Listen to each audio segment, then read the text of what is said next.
Eating healthy doesn't mean you have to eat out at a pricey restaurant. Healthy Choice Simply Steamer's grilled chicken and broccoli Alfredo is an easy, high-protein meal with nothing artificial. The steam tray keeps the sauce separate, so you get crisp broccoli, creamy Alfredo sauce, and tender grilled chicken that's delicious every time. And it's a satisfying meal with 28 grams of protein. You can find it in the frozen aisle. Healthy Choice. What having it all tastes like. Weight Watchers now offers access to affordable GLP-1s. It works for members like... I'm Haley, and I've lost 100 pounds. Weight Watchers has everything I need, from weight loss medications to nutrition support and help with my side effects. It's all in one place. Weight Watchers handles the insurance for you and offers affordable cash pay options. With our program, our members are losing more weight with expert nutrition and side effect support. I'm Mike, and I've lost 135 pounds. Weight Watchers prescribing GLP-1 medications. It's been life-changing. I'm Sharia, and I lost 80 pounds on Weight Watchers. I realized that it would take more than a prescription to lose weight and feel good on a GLP-1. Better results, expert support, lose more weight, make it last. I can't imagine doing a GLP-1 without Weight Watchers. Get started for as low as $25 at weightwatchers.com/GLP-1. For over 60 years, we've helped millions of members find what works for them. Now, it's your turn. Weight Watchers. Watch it work. Protect your energy like it's a race resource. You heard me. Energy isn't just miles and workouts. It's all sorts of things. And we're going to talk about that in the next 8 or so minutes. Welcome back to day 9 of the Countdown to Dopey. And this is your host, Jill Bartholomew with Be Fierce Multisport. Let's talk about energy, what drains energy. And so we're in taper right now. And what we should be focusing all of our energy on is recovery, right? So you're still doing some workouts. They're lower intensity. It's not zero, but especially with a race like Dopey, where there's a lot of logistics involved, there's travel. What are the energy drains on us? Well, there's so many. First of all, have any of us ever gone to Disney without stress of going to Disney? There's so much stress just involved in planning a Disney trip, right? And a racecation is different from a regular family vacation. I'll give you that. And if you do a lot of these races, it's even less, right? If you're a pass holder, it's one less thing to worry about. But still, you've got hotel. How are you getting there? How are you getting from the airport to your hotel since they don't do the Disney Magical Express anymore? Are you renting a car? Are you taking Uber? Are you doing Mears or something else like that? And then meals and meal planning. And are you going into the parks? You're not going into the parks. If you're going into the parks, you're doing lightning lane or you're not doing all sorts of things that you have to worry about. So hopefully by now you've figured out the answers to those questions. But if you haven't, now is the exact perfect time to be doing that. And the big question is going to be, are you going to the parks? And depending on who you are, the answer might be yes, the answer might be no. I will tell you for myself, I will go to the parks, but not as much as I'd like. On the day of the 5K, I'm going to go to the parks. I'm probably going to go back to the hotel, and I'm probably going to get on the bike and ride for a little while.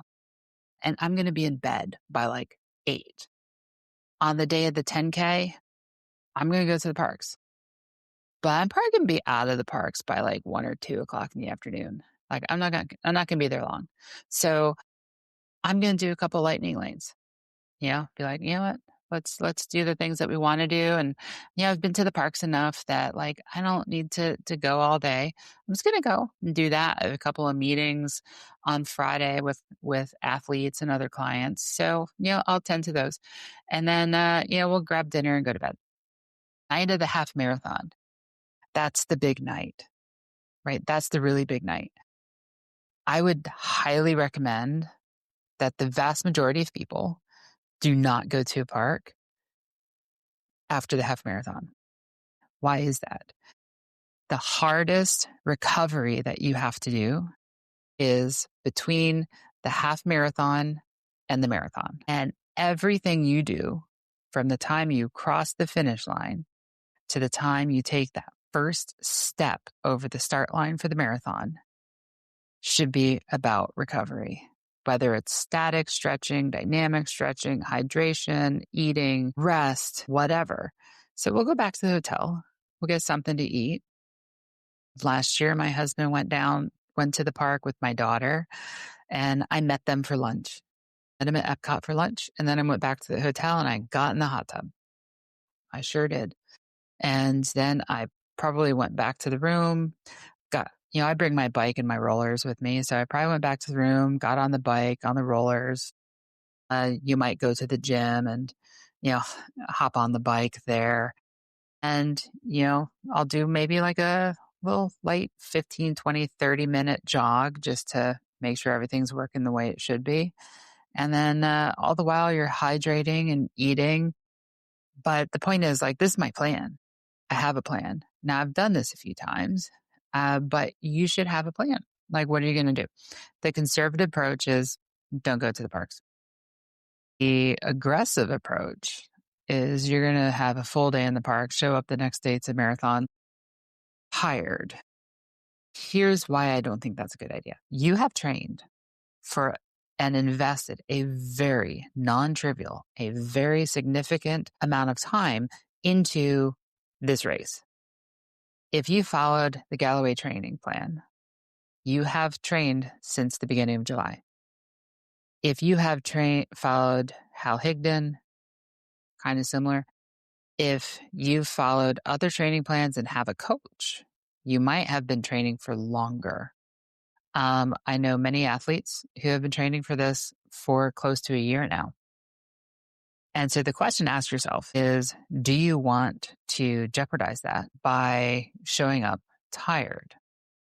You've spent the 2 weeks before Dopey investing all this energy into recovery. Don't blow it. So some other common strains, not just overscheduling like the week of the race, but leading up to the race, like what you're doing right now. And it's tough because, we just got back from the holidays.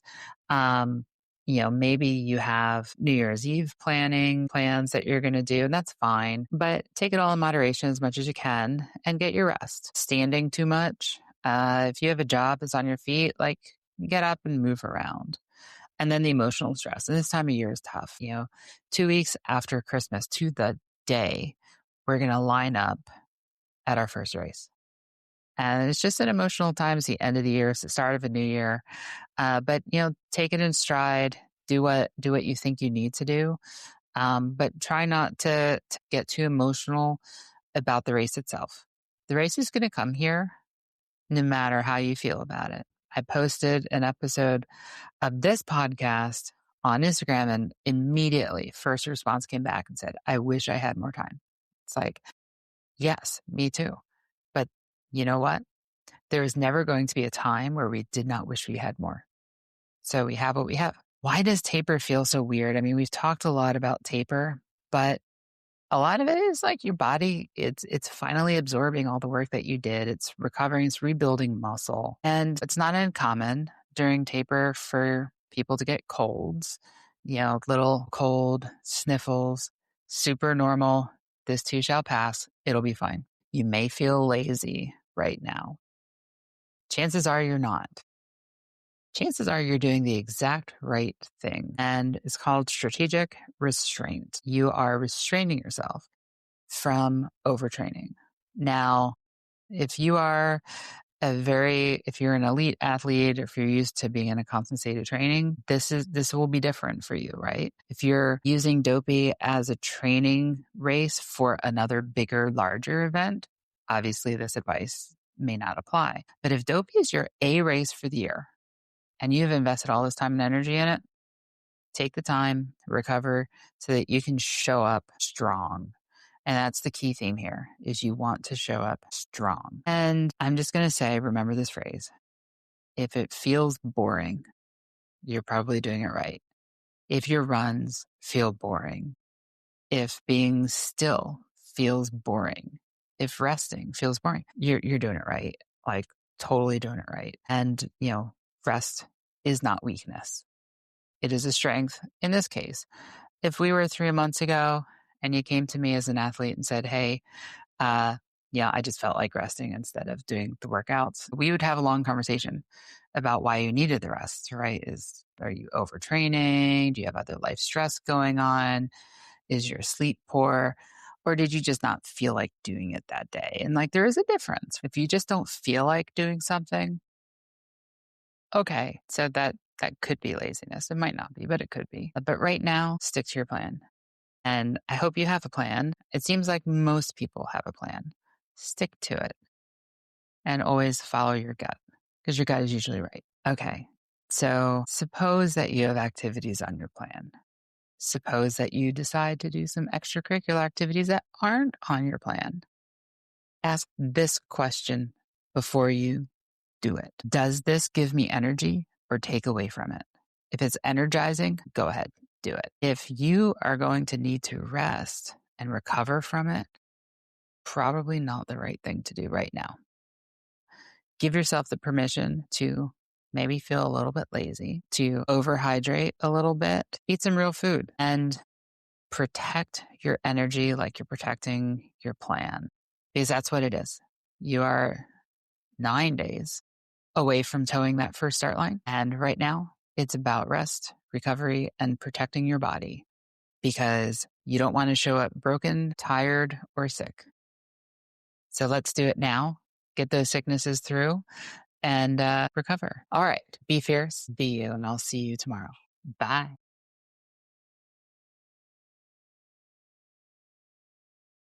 Weight Watchers now offers access to affordable GLP-1s. It works for members like I'm Haley, and I've lost 100 pounds. Weight Watchers has everything I need, from weight loss medications to nutrition support and help with my side effects. It's all in one place. Weight Watchers handles the insurance for you and offers affordable cash pay options. With our program, our members are losing more weight with expert nutrition and side effect support. I'm Mike, and I've lost 135 pounds. Weight Watchers prescribing GLP-1 medications. It's been life-changing. I'm Sharia, and I lost 80 pounds on Weight Watchers. I realized that it would take more than a prescription to lose weight and feel good on a GLP-1. Better results, expert support, lose more weight, make it last. I can't imagine doing a GLP-1 without Weight Watchers. Get started for as low as $25 at weightwatchers.com/GLP-1. For over 60 years, we've helped millions of members find what works for them. Now, it's your turn. Weight Watchers. Watch it work.